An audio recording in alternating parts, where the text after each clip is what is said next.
Bueno, espero que se pueda aprender algo del caso y que no se quede simplemente en dejar pintado un espejo que de nada sirva para el futuro. Por empezar, la idea es charlar un poco de cómo el derecho funciona en la Argentina para así entender cómo se vincula el germen del populismo en la historia argentina y ver eso reflejado tanto en Venezuela, que es, digamos, el camino que todos tememos, y cómo eso va creciendo en una Europa que se va radicalizando cada vez más con las figuras de Podemos y de Syriza. Bueno, sin duda alguna que el funcionamiento de las instituciones judiciales y en particular del Poder Judicial en sí mismo hace que cuando no es verdaderamente independiente e imparcial se produzcan flancos que quedan abiertos para poder tomar decisiones por parte de los grupos políticos que después terminan quedando impunes. Es decir, la impunidad es el gran puntal y el gran vestigio que demuestra que esa debilidad y que ese debilitamiento de las instituciones produce en la gente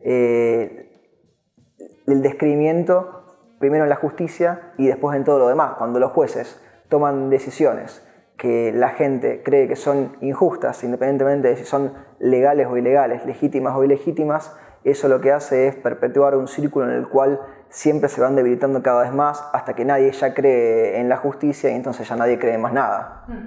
Bueno, el common law o el sistema anglosajón tiene particularidades que le vienen del derecho romano más objetivo, más puro, menos tomado del derecho francés, que dan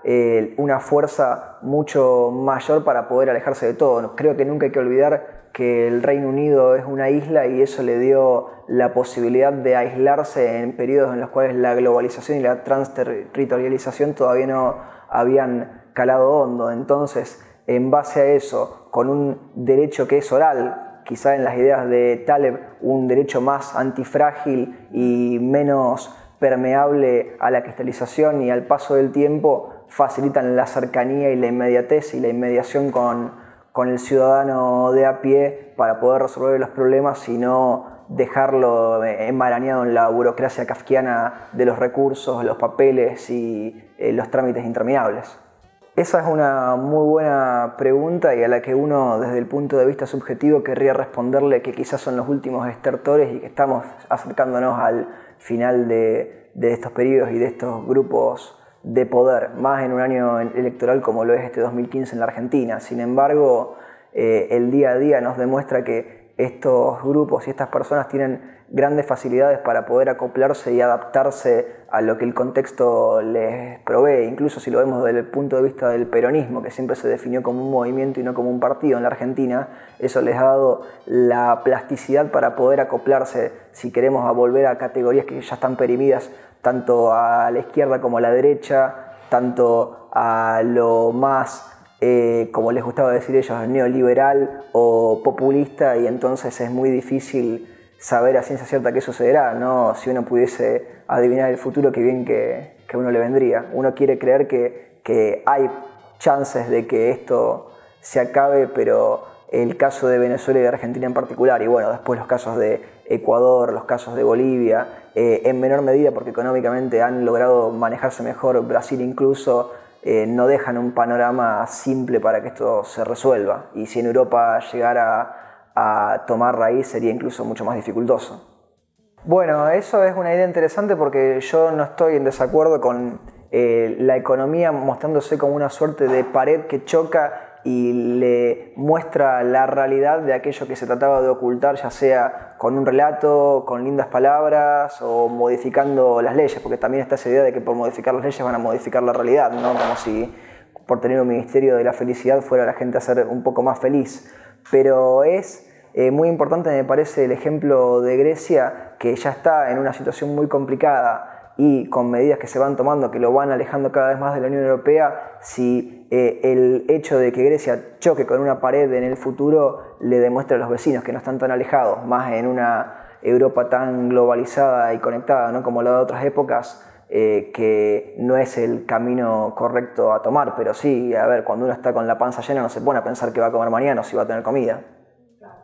Bueno, hay una cuestión muy particular respecto a lo que nosotros llamamos el relato en la Argentina, que es que nadie sabe verdaderamente cuál es el contenido de ese relato. Es una suerte de figura mítica que se ha instalado y el relato son todas esas ideas que ellos postulan que a veces se van modificando dependiendo de lo que más les conviene. Como cuando la presidenta Cristina Fernández dijo al primer día después de la muerte del fiscal Nisman, se suicidó, y al día siguiente dijo no, lo mataron, y el relato se modifica y muta y cambia a gusto y a placer de aquellos que lo van inventando. Pero justamente me da la impresión de que eso se conecta también con una progresiva pauperización en la educación, en el caso de la Argentina desde hace muchos años, muchas décadas, que ha provocado que las estructuras no se les hayan aportado de forma tal de que la gente tenga estructuras mentales fuertes para poder pensar críticamente por sobre lo que se les presenta delante, sino más bien que lo toman a valor nominal sin preocuparse por el antes o por el después, solamente como les es dado.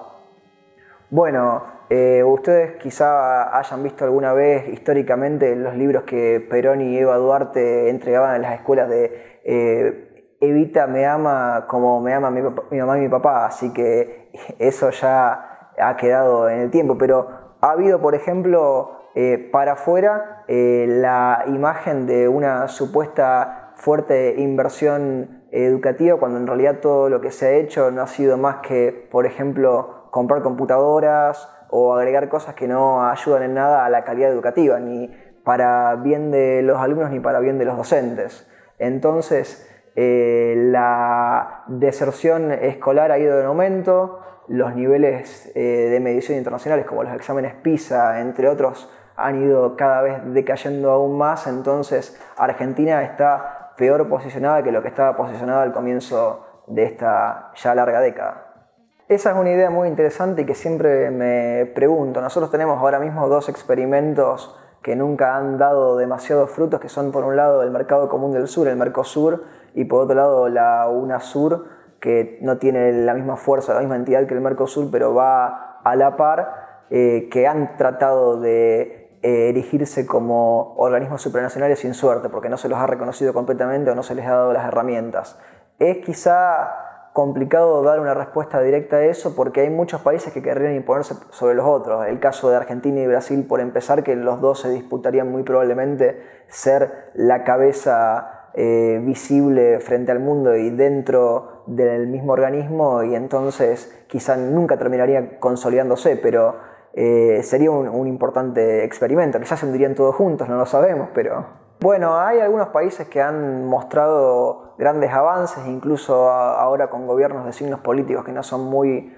afines a ideas económicas más aperturistas. El caso de Chile, el caso de Perú, que se han mantenido bastante ordenados y quizá podrían ser una suerte de ariete para que los demás se sumaran siguiendo el ejemplo. Eso me parece que no hay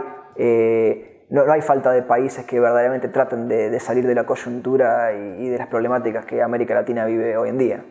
Bueno, yo creo que habría que lograr un viraje con respecto al tema de los incentivos, que es una figura a la cual, por lo menos desde el derecho argentino, no se le ha prestado demasiada atención, o justamente los que están encargados de hacer las leyes le han prestado atención desde el punto de vista que les conviene y han generado incentivos negativos que desincentivan a la gente a hacer cosas buenas y las incentivan a hacer cosas malas, desde cuestiones de seguridad e inseguridad con el derecho penal, a cuestiones más simples como un contrato y por qué cumplir la palabra empeñada de uno. Me parece que logrando que la gente tenga los incentivos correspondientes se podría ver la luz del túnel allí al final. Bueno, yo creo que uno muy importante es no olvidar que aunque uno crea que algo no es un problema, por ejemplo, supongamos la redistribución de la riqueza, como le llaman los del relato, o la inequidad o lo que fuere, porque uno considera que a lo mejor que esos no son temas o tópicos que se traten como los plantean, desestimarlos simplemente y no darles el espacio para poder discutirlos. Hay que discutirlo todo porque si la gente cree que algo es un problema, entonces es un problema, aunque no sea un problema real. No hay que olvidar que hay discusiones que hay que darlas aunque uno crea que están perimidas o olvidadas, y también que lo racional no siempre cala hondo. Hay veces que hay que tener algo de latiguillo y de frase y no solamente creer que por pensar que uno está en lo correcto es lo correcto para los demás o los otros se van a dar cuenta.